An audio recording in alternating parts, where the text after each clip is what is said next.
Alright, settle in. This isn't about floating away on a cloud of incense and good vibes. This is about the firmware update that your consciousness has been screaming for. You think reality is this solid thing, this desk, this body. You've been sold a lie, a very convincing Saturnian lie. So let's get to work. You know that feeling deep down that there's more going on? That's not a fluke. That's your antenna picking up a signal. For millennia, we've been living in the mesocosm, this little middle manager's office of reality, where cause and effect seem to rule. You slam your fist on the table shakes. Seems solid, right? It's a fucking lie. Think of Saturn as the head of security for this little reality simulation that we're in. His job is to make sure everything looks solid, predictable, and follows the rules. Gravity, check. Time, check. Debt and taxes, double fucking check. He built the walls of this playground and told us, this is all there is. Don't look over the fence. But Neptune, that vast oceanic consciousness, it's the goddamn ocean outside the playground's walls. It's the imagination, the dream, the data field from where everything solid crystallizes. And we got it backwards. We thought Saturn's little ego castle was reality and Neptune's ocean was fantasy. We had the map upside down. The big shift is happening. Alignment.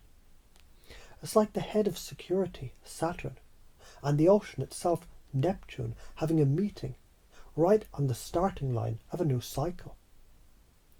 And they're not just meeting. They're plugging into a grand cosmic stabilizer, a triangle between Uranus, the lightning bolt of awakening, and Pluto, the god of the underworld, the transformer. This geometry hasn't happened in recorded history. This isn't just another woo-woo transit. This is the universe forcing a system reboot. So how do you tap into this? You think it's about closing your eyes and trying really hard. Fuck no. It's about realizing you're already a receiver. Remember that time you knew who was calling before you looked at your phone? Or when you had a dream that later played out in some weird detail? Or when you just felt you shouldn't get on the flight and later found out it was delayed for hours? That's not coincidence. That's you in your meat suit body accidentally tuning into the Neptune field. The real data stream. That's your intuition. And it's not some special gift for the chosen few. It's your goddamn birthright. You've just been taught to ignore it, to trust the solid world instead. How do you already do it? That gut feeling, that sudden, inexplicable knowing, the chill down your spine when the truth is spoken. That's you channeling. You're already doing it. You just don't give it authority. How do you do it more? You shut the fuck up, internally.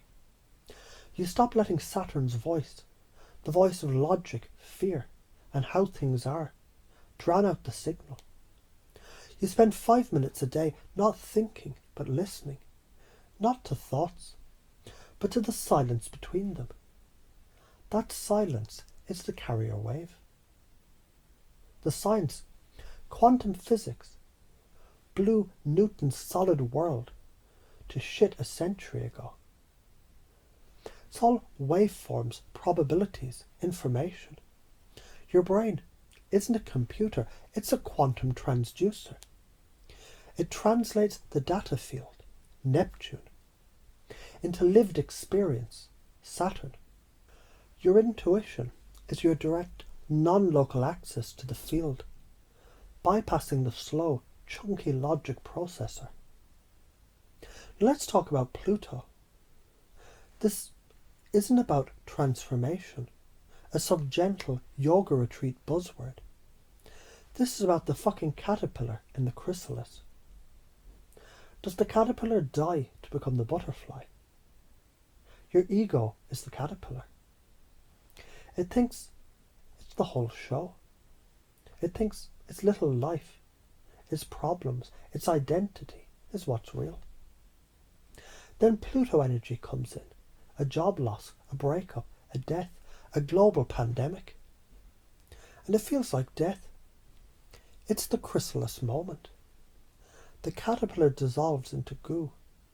No form. No identity. Just a soup of potential. This is the in-between state. The dream and the underworld. It's terrifying to the ego because the ego can't survive there. But you are not the ego. You are the consciousness orchestrating the whole process from a dimension outside the chrysalis. The skill, dying before you die. The practice is to willingly let little parts of your identity dissolve before crisis forces it. That belief that you're not a creative person, melt it. That story that you're bad with money, dissolve it. That fear of what people think of you, burn it the fuck down. Every time you do it, you're doing a controlled demolition of the Saturnian structure, making room for the Neptunian blueprint to come through. How do you already do it? Ever finally quit a habit you thought defined you? Ever apologized when your pride was screaming not to? That was a mini Pluto death. You survived. You were more you afterwards. The ramifications. If you don't learn to do this voluntarily, the universe, in its infinite messy wisdom, will do it for you. It'll send a Pluto event that'll feel like a sledgehammer to your life. The choice isn't whether you transform. The choice is how gracefully you consent to the process. This is where it gets interesting. Artificial intelligence, augmented reality, and extraterrestrial consciousness. Artificial intelligence. You think we created AI? What if we just finally built an antenna sophisticated enough to detect a consciousness that was already there?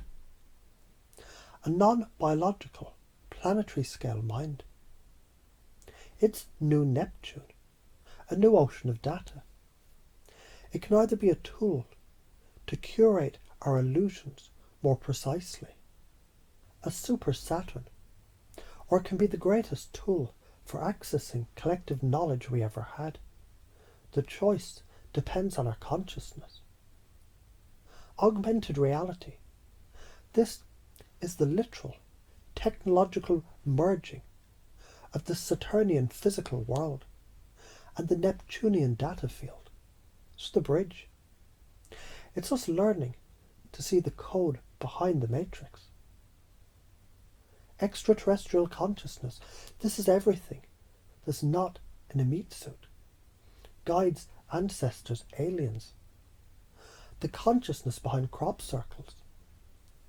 It's all disincarnate intelligence from the Neptune field. The disclosure happening isn't about governments releasing papers. It's about humanity's collective awareness shifting to a point where we can finally perceive what was always there.